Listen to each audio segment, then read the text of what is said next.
Welcome to Andy Staples on 3. Talking season has begun in earnest.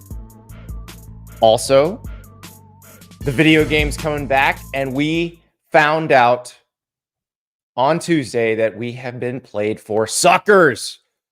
Arch Manning and EA Sports played us for suckers.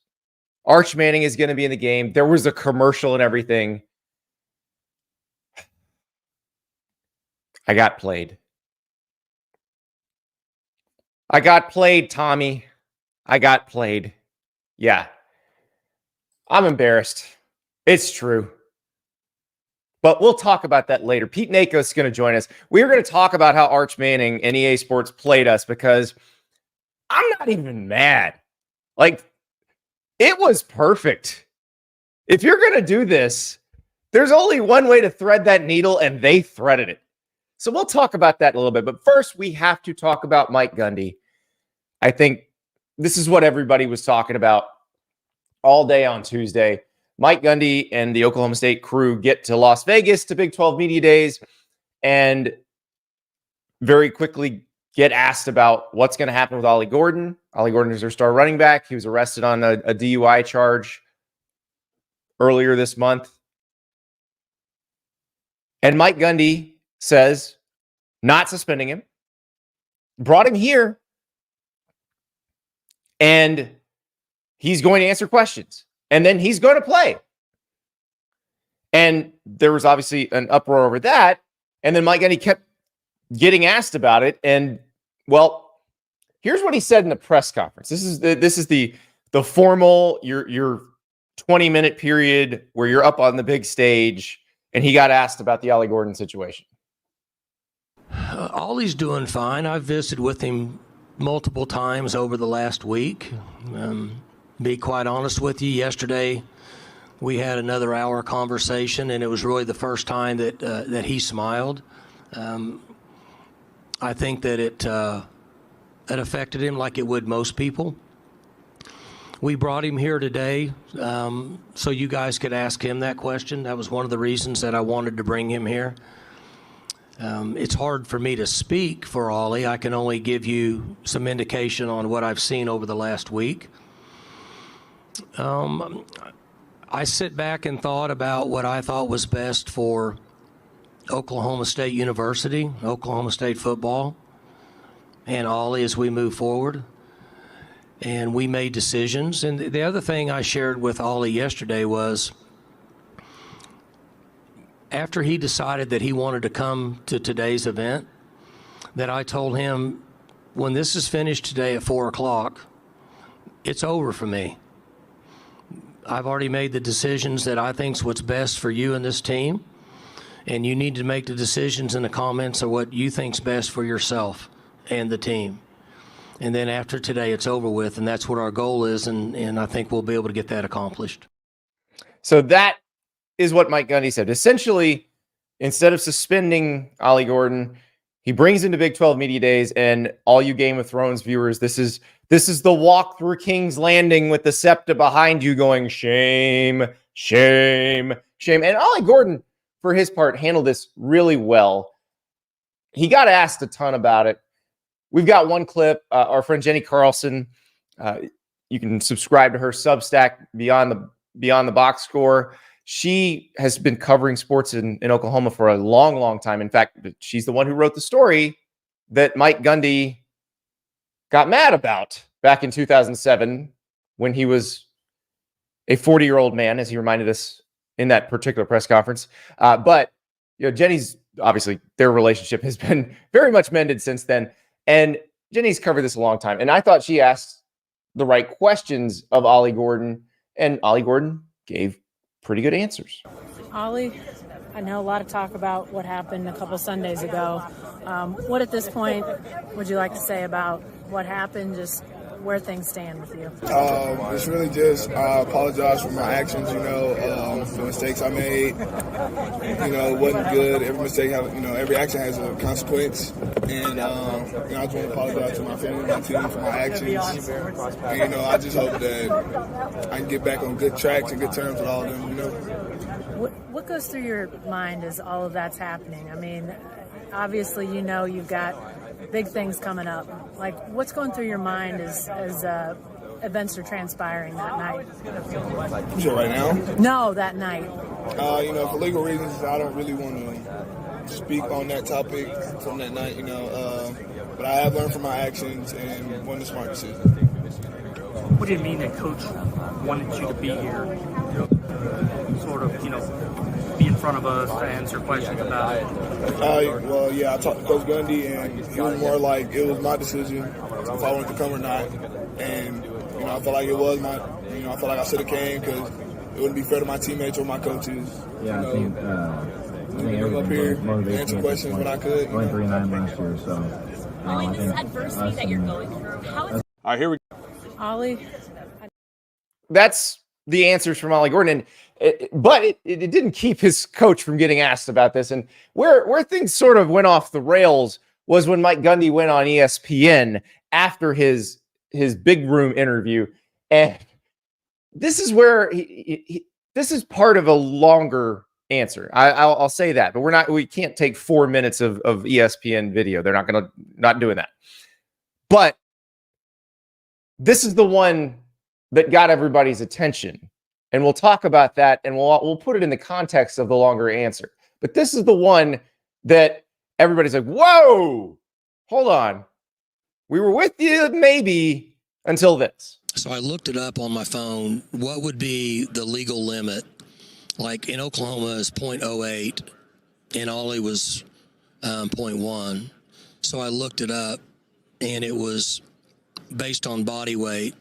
Not to get into the legal side of it, but I thought really 2 or 3 beers or 4. I'm not justifying what Ollie did. I'm telling you what decision I made. Well, I thought I've probably done that 1,000 times in my life. And I, it's just fine. So I got lucky. People get lucky. Ollie made a decision that he wished he could have done better. But when I talked to Ollie, I told him, I said, you're lucky you got out light because you make a lot of money to play football. Okay, so that's Mike Gundy doing beer math on live television. Now, Mike Gundy tweeted later, my intended point today at Big 12 Media Days was we were all guilty of making bad decisions. It was not a reference to something specific. Well, yeah, because it makes it sound like you were deciding whether to drive drunk or not 1,000 times, because that's what you said. But I'm actually going to give Mike Gundy the benefit of the doubt on this one. And I'll tell you why. Because I understand his point. We have, a lot of us, been in that position, especially a lot of us of a certain age. And we'll get to that part in a second. But there have been times, for me, I imagine for a lot of you, when you are doing the beer math in your head, just like Mike Gundy was doing on live television. I've been at this restaurant for 2.5 hours. I had 2 beers. I had 3 beers. What do I do now? I get it. Now, the circumstances of the Ollie Gordon arrest were a little bit different. He brings up the blood alcohol level, but if you read the arrest report, Gordon was found with a half full bottle of lemonade vodka, half full bottle of tequila in his car, refused the breathalyzer at the scene, and blew the .10 back at the station 40 minutes later. So let's add that context to it. But I understand because we've been there. Most of us have been there. Christopher in the chat says, I've absolutely driven when I shouldn't have. And it's a bad decision. And I'm with you, Christopher. And I think a lot of us can say that. Now, here's what I will say about living in the year of our Lord 2024. We don't have to decide that anymore. We don't have to make that decision anymore. And if you're in that situation now, and this is, I've got a kid who's going to get a learner's permit soon, trying to explain this stuff.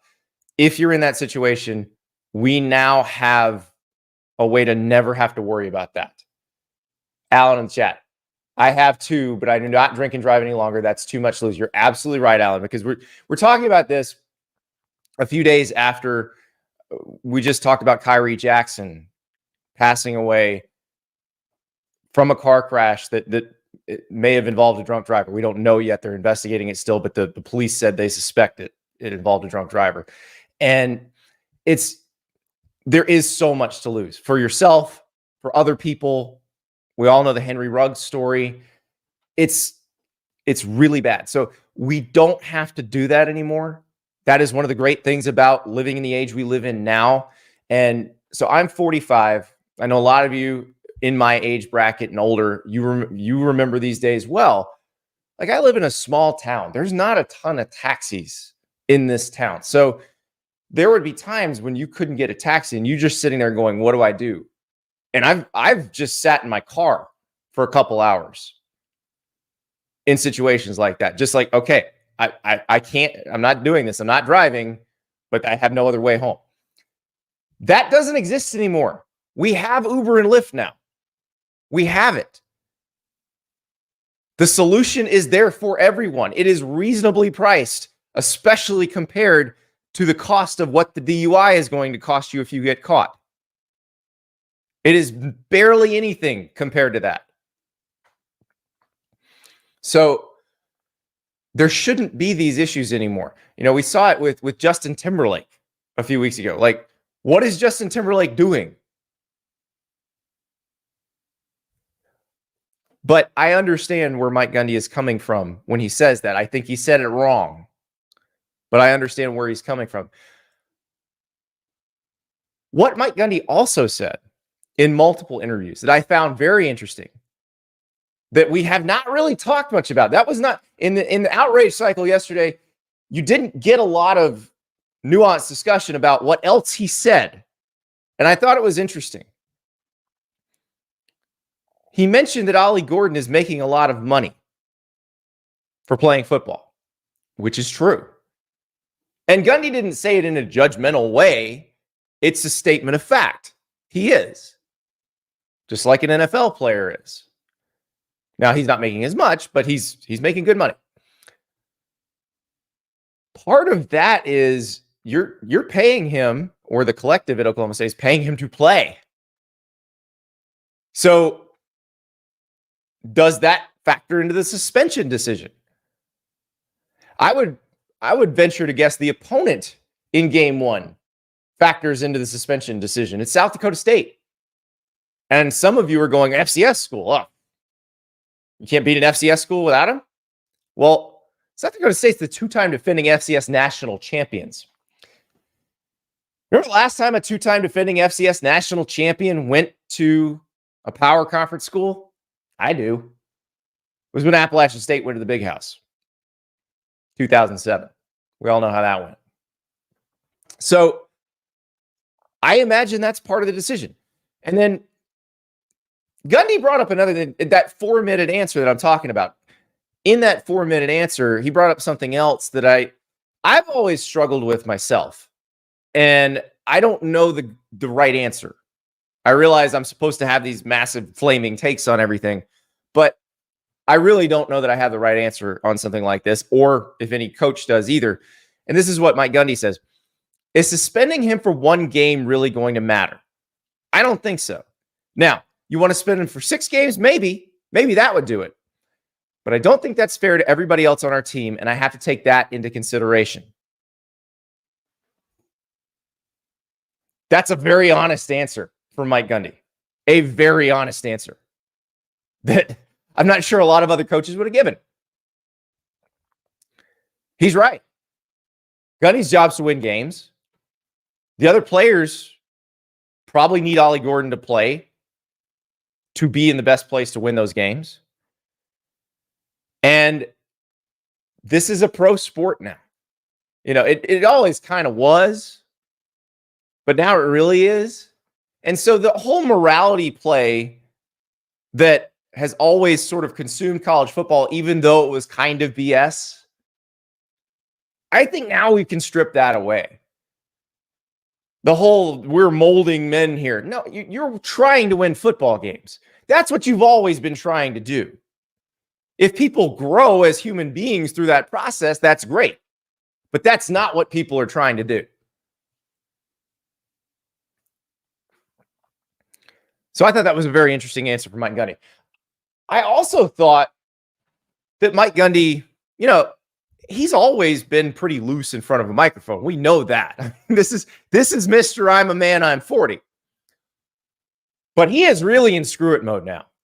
Like, he can say whatever he wants, I think, and probably not worry about any sort of adverse consequences from Oklahoma State, from anybody else. He's been through multiple controversies like this. He's been fine, and he's been winning above Oklahoma State's historical winning percentage for his entire time there.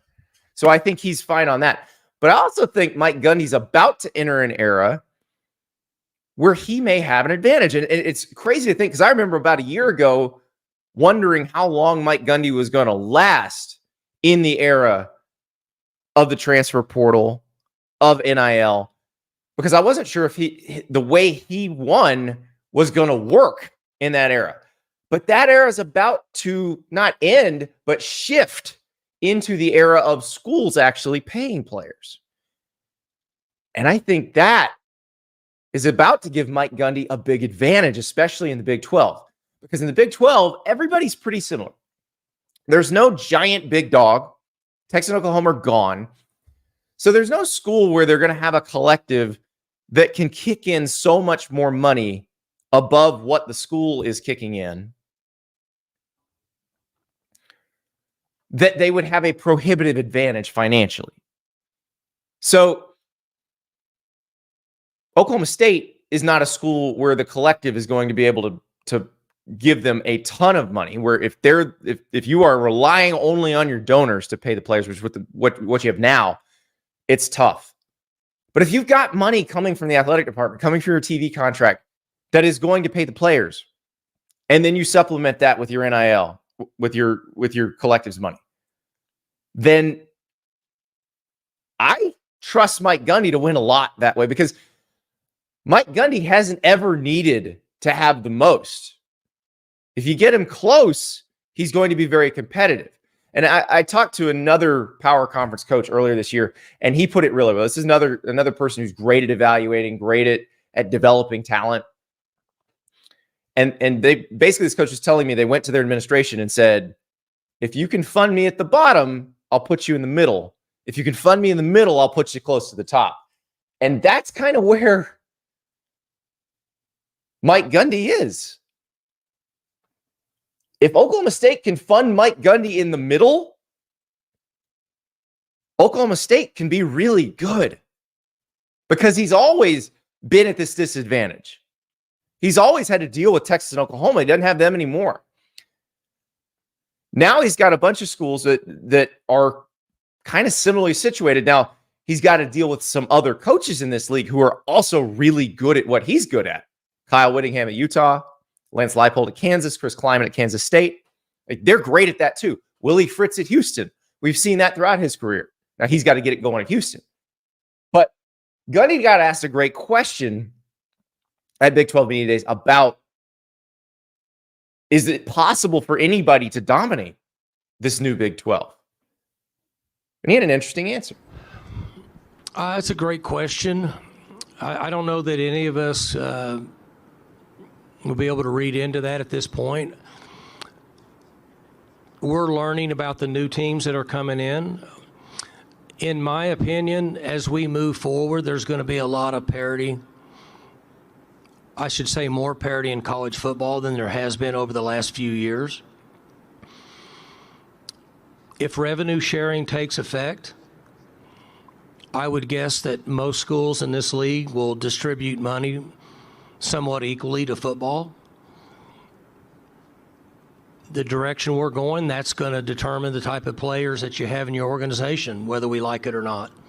Recruiting is still recruiting, but it won't be as much recruiting as now. It will be the ability to distribute money to the right players that you need based on the talent that you think that you've seen at that particular time. I think that we've got a number of teams in this league that have an opportunity to make a move national. Whether anybody can take over and dominate for an extended period of time would be hard to tell at this point. That's Mike Gundy basically saying, you give me $15 million a year from the school and payroll, and I will beat your ass. I don't know if they're going to get 15 million, but it's going to be 20 million that they can share among the athletes. And I would imagine most schools in the Big 12 are probably going to fund football at the same amount. Football is going to get more than the others because football makes all the money. And so if it's between 10 and 15 million, you're giving Gundy that. I got faith in them to win a lot in that situation. I have a lot of faith in Mike Gundy, in Kyle Whittingham, in Lance Leipold, and Chris Kleiman in those situations, because that puts them probably in a better position than they've ever been in before relative to the rest of their leagues. That's going to be fascinating to watch. And I don't think we're talking about that nearly enough, because I am very curious to see how this all changes, because we talk about the money and we talk about how much that matters, and it does matter. But you still have to be able to choose the correct players for what you do, and you've got to be able to develop the players once you get them on campus. And Mike Gundy has proven over 20 years that he can do that. Kyle Whittingham's proven that. Lance Leipold's proven that. Chris Kleiman's proven that. That changes the math on these things. It's going to change the math in the other conferences too. It's a lot to think about because it's a big change. We haven't seen it yet. We're going to start seeing it next year. But get ready, because that is the next wave. This little mini era between 2021 and now, it ends after this year. A new era starts next year when the schools can pay. And I think that gives a guy like Mike Gundy an advantage. It gives Dabo Swinney a massive advantage. Like, we keep saying, is Dabo going to figure this out? Well, if we take Dabo at his word, once the school can pay, they're going to be able to be competitive in the transfer portal. Those are the coaches you got to be really scared of in the new era. So we'll see what happens. But that lost in Mike Gundy doing beer math on live television was Mike Gundy talking about the future of college football in a way that most of us probably hadn't thought about yet. And I do think we need to think about that going forward. But now we got to switch gears. We got to talk about getting played, because boy, howdy, did we ever get played. Joined now by Pete Nakos, On3 national reporter. Pete, do you feel the amount of shame that I feel for seeing that lure dangling in the water a few months ago and just gulping it up and getting hooked right in the lip by EA Sports and Arch Manning? I feel more played because I had sources at the time saying, "Oh, you should keep an eye on this," and then nobody gave me a heads up. But that's how I operate. But yes, I fully understand the whole play piece of it as well. Oh, and again, I'm not even mad. But let's watch this thing. So this commercial debuted on Arch Manning's Twitter. It's like the fourth time he's ever tweeted. The first time was, "I've committed to Texas." This is the commercial that dropped basically right as Big 12 Media Days was starting yesterday. All right, here we go. Let's go gun far, Simon right nasty, Z-Riz, F Whirlybird, alert scarecrow. All right, use a little cadence here. All right, you ready? Are you sure about this? Absolutely. I mean, this is the best way to focus on football, all right? So get your eyes on the safety. Be vocal out there. Yes, Coach. I mean, Uncle E. It's better. Green 18. Green 18. Omaha. So hut. Ready. All right, there he is. There he is. Now. Boom. Touchdown. Now that's why you're in the game. EA Sports. I'm in the game. Whew. You know, we could have just run 4 verts. When I saw that, my stomach just dropped. I'm like, they played us so well. They played us like fiddles. So you had months ago nebulous sourcing saying Arch Manning is not going to opt into the game, which seemed a little weird at the time. He's the backup quarterback. Why wouldn't you do that? But you're going, oh, he's holding out for more money. No, this probably was planned the entire time. Yeah. I felt really played too when we see Eli Manning come in, right? Because you know right away, like, this has been in the works for a little bit. You don't get Eli in a commercial with Arch like overnight. So, yeah, exactly.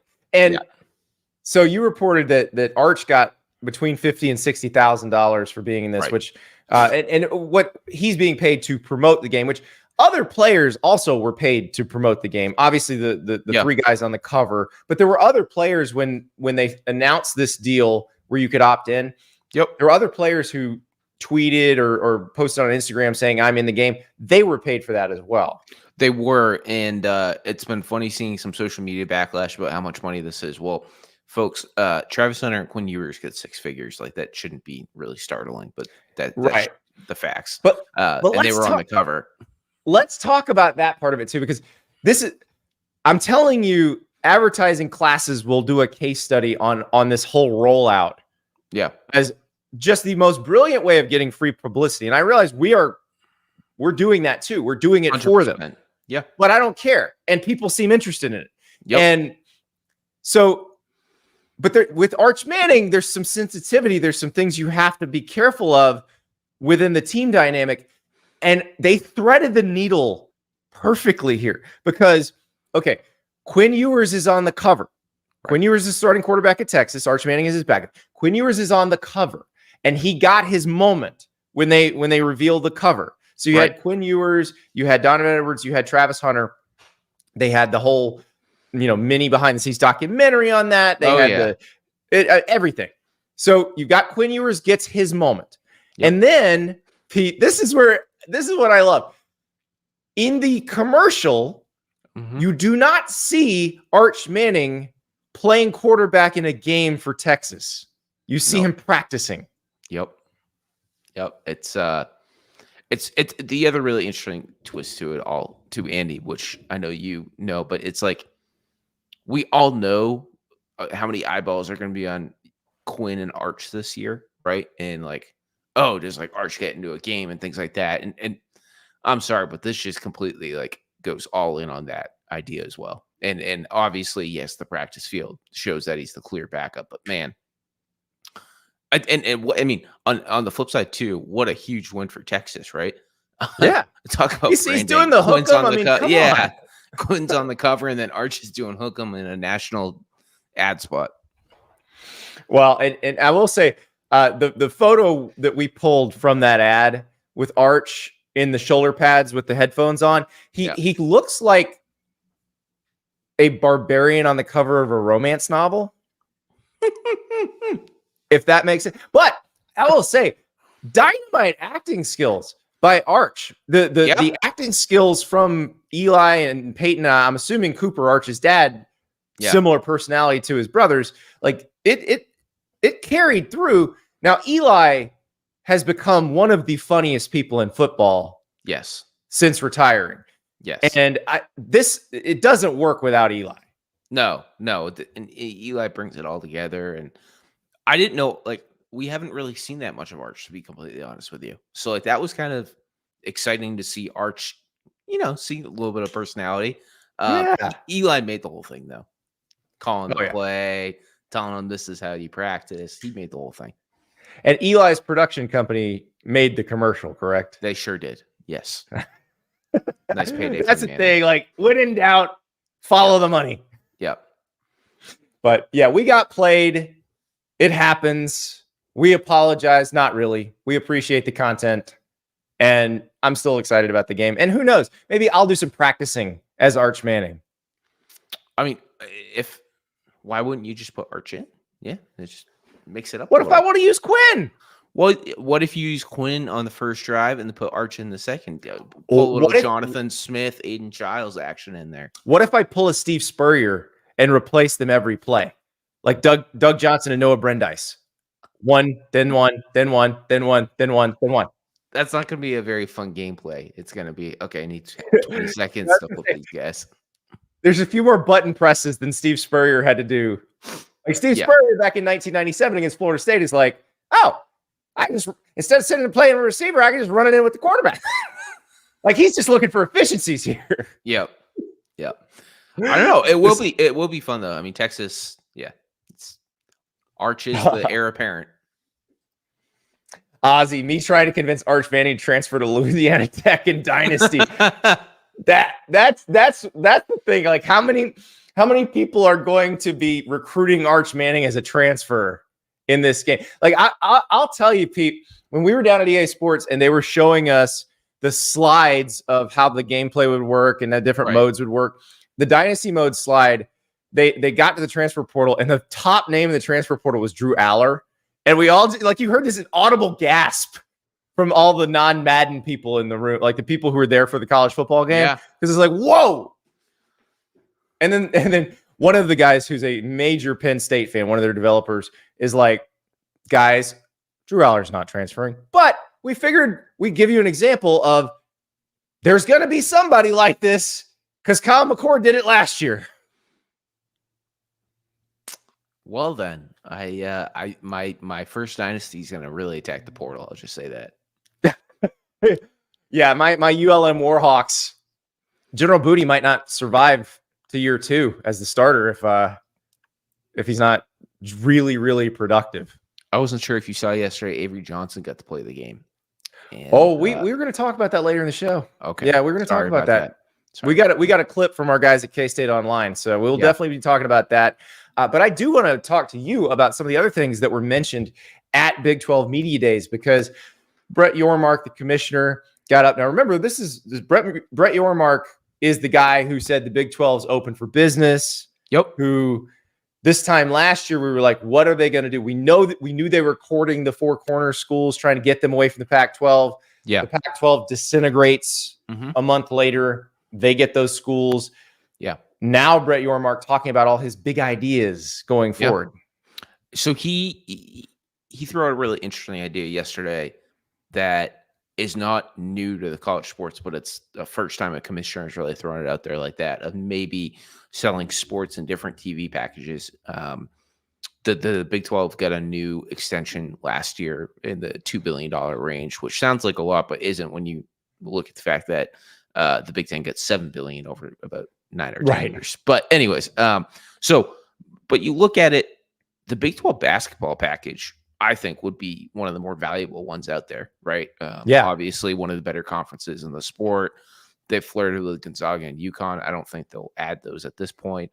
But definitely a really intriguing basketball option. And then on top of that, you have a football option. And, the other idea that I think is out there kind of circulating and floating out there is like, Brett Yormark is going to go all in on finding new revenue streams. He's already talked about private equity and capital investment and things like that. Does that attract some new schools that we wouldn't exactly think would fall into the Big 12 that maybe are offered sums of cash that from private equity that make it worthwhile? We'll see. Well, I'm gonna stop you there because I was gonna head down that path with you at some point today, but let's go there now, because there was a lot of whispering in Las Vegas about two particular schools that are trying to get out of their current conference. And it's amazing how many people came out and said, oh, the back channel discussions between Florida State, Clemson, and the Big Ten and the SEC have ceased. I wonder who might have put the word out saying that. Also, I have no idea if that's true. I have no idea if those were going on. But Florida State, Clemson, trying to get out of the ACC. Shockingly, everybody from the Big 12 gets together and we get these sources saying, hey, it would be a great place for Florida State and Clemson to land if they got out of the ACC? The Big 12. Man, it's he also, Brett Yormark, the commissioner, took so many shots at the ACC yesterday, calling the Big 12 the third best conference in the country, and he also used some really big words that I have pulled up right here. One sec. I think he said he said Yormark called himself a disruptor who stirs the pot. So yeah. Yeah, well, it's true. And like I said about him yesterday, there's nothing sacred to him. No. He's not from the world of college sports. If he does disrupt, it doesn't bother him. And I think a lot of the folks who kind of grew up in the business, they're not going to be as extreme. So very clearly, and we saw this with the Big 12, and a little peek behind the curtain, the Big 12 had consultants working with them throughout the previous few years. that were feeding people lots of stuff that was meant to destabilize the Pac-12. Yep. So clearly they've turned their focus on the ACC now. They sure have. And I mean, you even go beyond the idea of private equity, right? The Big 12 was the first to really kind of like go all in publicly on the idea of renaming their conference, right? They're in talks with All-State. And then past that too, I mean, I've had sources indicate to me that the corporate jersey patches are only a ways away. And then Ross Dellinger reported yesterday that Yormark is really leading that charge, which is no surprise. And I mean, that those corporate patch deals, from what I've learned, are going to be much more lucrative than what we'll see in these on-field sponsorships. Well, and so I think with that, do what you want. Like, I hope Penn State and Auburn, the other schools that have been reluctant to do anything with their uniforms, I hope they just decide not to sell that space. Notre Dame.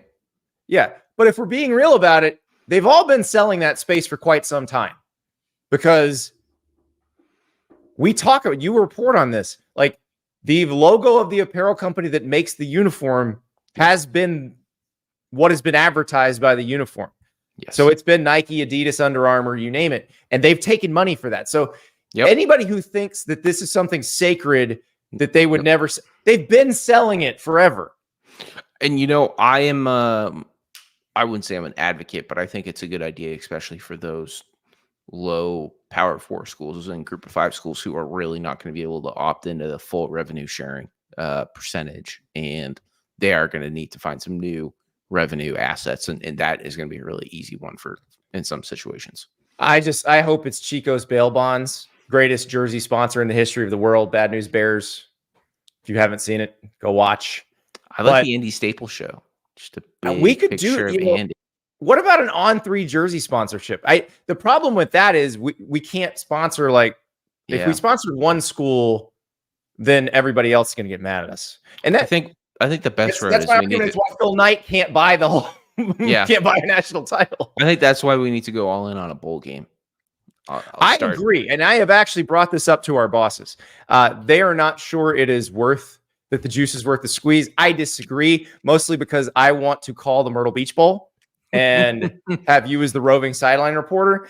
And I think we can make that happen. Yeah. You'd be great in play-by-play.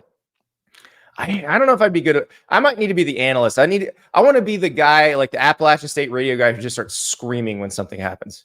Because I'm not sure I could form my words properly. Well, we'll bring JD Pickell in, and he can do the X's and O's. He's smooth, yeah. I personally think Josh Newberg has the most level head of the On3 video team. And agreed. Dukes would be a great, we can split up the sideline duties. Me and Dukes. Well, yeah, we put you on one sideline and Dukes on the other sideline. Yeah. I think that's perfect. And then you get together for wacky segments if the game gets boring. Like you start eating whatever the weirdest concession stand item is. Like if the game, if it becomes like more than a 3 touchdown spread, we send you to the concession stand. I ain't gonna chase Dukes around after the game with to throw a Gatorade bath on him, or a mayo bath, or whatever.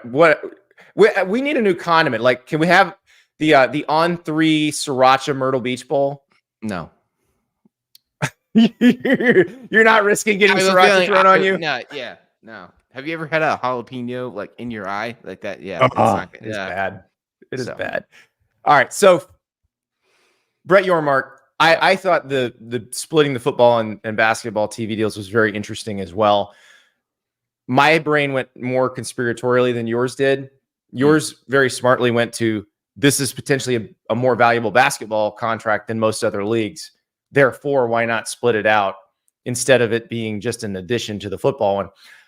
My thought was, boy, this would make it easier if you split off football from the other sports, if you just had a separate football TV deal. And oh, by the way, maybe that's what the Big Ten and the SEC would do in their next deals too. Yeah. And that's when you get to that Super League that has kind of been hovering over college football in the last 18 to 24 months. The truth that the game is 55-7. Pete eat fried cheese dough. Now we're talking. I like it. So the other thing Brett Yormark mentioned that caught my attention is they're exploring new TV windows because they want to. They say, lots going on Saturdays. Want to showcase the game as best possible. If you look at the schedule, the Big 12 has already staked a claim on Friday night. Yes. Like they've put some of their more intriguing games on Friday nights this season. I don't think he's talking about this season. I think he's talking about going forward. But I'm curious to, like, initially I was like, does he mean, because I think brunch, Saturday brunch is a time that needs to be considered here. Yeah. Like TCU UCF brunch game. Come on. Yeah. And I also think beyond that too, like, yes, we love game day and we love all the pregame shows, but you kind of want a little football too. Like if you I think in the age of sports gambling being legal in most states, you want to have a game on as often as possible. So like, because I don't know though. Yeah. As I've aged, my interest in the pregame shows has waned. Like if you put a football game on, then I would watch the game 100%. And they did that. ESPN did that at first with the ACC network where they had an 11 a.m. game. So it started, that last hour of game day. If you didn't want to watch that, you could flip it. So, but you could start a game at 9 a.m. Eastern time. Yeah. And I'm telling you, there would be a significant audience for it. I also wonder too, does Brett Yormark try to like look into like, if there's like a really bad noon slate, like does he try to like really take advantage and find like a time between noon and 3:30? I don't know. It's possible. I also think he's talking about Tuesday and Wednesday. So watch out. Watch your back, Mac. Wow. That would really put the target on the back. Mm-hmm. But, yeah. But yet again, it gives a game for gamblers. So that's exactly what it is. I mean, and that's what, John Steinbrecher, the commissioner of the MAC, has understood that longer than anybody. And Maction is brilliant for them in terms of just getting it in front of people who'd never see it otherwise. Yeah. And if the NFL's not, I think ultimately the NFL is going to take those weeknights, but if they're just going to stay on Thursdays, avoid Thursday, but yeah, the other ones are fair game. We're also approaching this time where college football is going to, it's never going to exactly rival the NFL TV ratings, but with the college football playoff this year going against some games, like it's going to continue to run into each other more and more. Yeah. I can't wait. But Go Black 45 says if they do that, just put the announcement statement, screw you fans and just watch. Well, yeah. The fans who are going get screwed. This is the brunch game, of course. The fans who are going get screwed. The fans watching don't, because like I get to eat bacon and watch football. Like that's a win for me. Come on. Yeah, but I will tell you, tailgating at 6 a.m. would suck. It'd be terrible. Washington State has done it well though for game day, I will say. That's true. But see, I've been to some game days that were starting. I actually went to one at Penn State one time, which it's on the East Coast. So yeah, the show is actually starting at 9 local time, not 6. But I will say a lot of the students who were there had not been to sleep from the night before. Yeah. Yeah. Stephen in the chat. This all ends with UCF playing Arizona State in 10 p.m. dawn. The sun coming over that, I believe that mountain is east of the stadium. So the sun coming over that mountain. Yep. Woo! Beautiful. The Sun Bowl would be a good option too. Oh, yes. Oh my goodness. Pete, what are we doing here? We should be TV consultants. Yeah, I agree. But the future of the Big 12, we'll see what happens.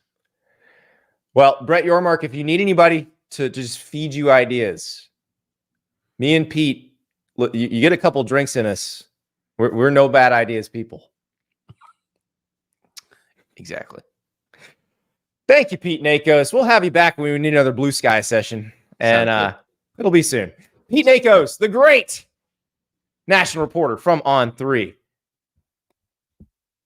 Whew, that brunch game. I like it better the more I think about it. Let's get back into the Big 12, though. There's some very interesting situations going on in the Big 12. I just talked about Mike Gundy and how good Oklahoma State could be going forward in an era when the schools can pay. Well, I think Kansas State's a good test of that because Kansas, with its NIL laws, did a good job of making it where Kansas and Kansas State could keep their players who are good in state, giving them kind of incentives to stay home. And you saw Kansas sign Avery Johnson before last season. They just got a commit from Lincoln Cure, who's their first 5-star commit. Because Avery, I believe Avery is a 4-star, but Lincoln Cure is a 5-star. He's in the class of 2025. So they are one that they've been good, consistently good, going back to the second era of Bill Snyder. And Chris Kleiman took over and is doing similar things.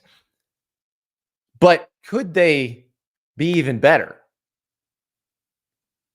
I don't know. We'll find out this year, I think, because they will now be led by a quarterback who was a major recruit, who they beat out a lot of other really good schools for, who, by the way, Avery Johnson is the reason that Will Howard is starting at, wait for it, Ohio State. Ohio State's starting quarterback is at Ohio State because he got beat out by Avery Johnson. So if you're wondering why I'm driving the Avery Johnson bandwagon, and we've talked about this a bunch, this is why. This is why. So Avery Johnson was at Media Day. Chris Kleiman was there talking about what they expect. And you know, Kleiman's talking about how good of a leader Johnson is. But I thought what was more interesting is Kleiman talking about the players around Avery Johnson, starting with DJ Giddens, who's a very productive back who they've got back. They got Dylan Edwards as a transfer from Colorado, who's a Kansas native. He and Avery played together as kids. But here's Chris Kleiman talking about their offense. DJ is just a phenomenal football player. That's a great kid, great pass protection, great out of the backfield catching the ball. He's going to have a dynamite year for us. We just have surrounded him now with some more talent that we don't maybe have to rely on him as much. There's some games that we're going to give it to him, and he'd be ready for it. And there's other games where we've got to spread it around more, and we've got to throw the ball a little bit more so that the offense or the running game does open up. And so we got another tailback in Dylan Edwards. That's a really good complement to DJ with kind of some speed as well as electricity and elusiveness in the open field. So that's the thing that probably excites us the most as offensively. We have a lot of guys around Avery. And so you hear that. That's Chris Kleiman saying we're going to throw the ball more with Avery Johnson. I'm telling you guys, Avery Johnson's speed, if you combine it with a competent passing game and good backs and a decent offensive line, which is what Kansas State should have, it can be devastating. Now, we don't know how competent the passing game will be. We've seen a few good throws from Avery Johnson when he was splitting time with Will Howard, but we have not seen him consistently throughout a game where the offense has been designed around him. That is what I'm excited to see with Avery Johnson. Now, as far as their offensive line goes, they lose Cooper Beebe, which is tough. They lose 3 starters on their offensive line. They're going to start 4 seniors this year on their offensive line, though. Like, it's still a line that has been developed there, that has been, you've got guys who've waited in the wings. They're older.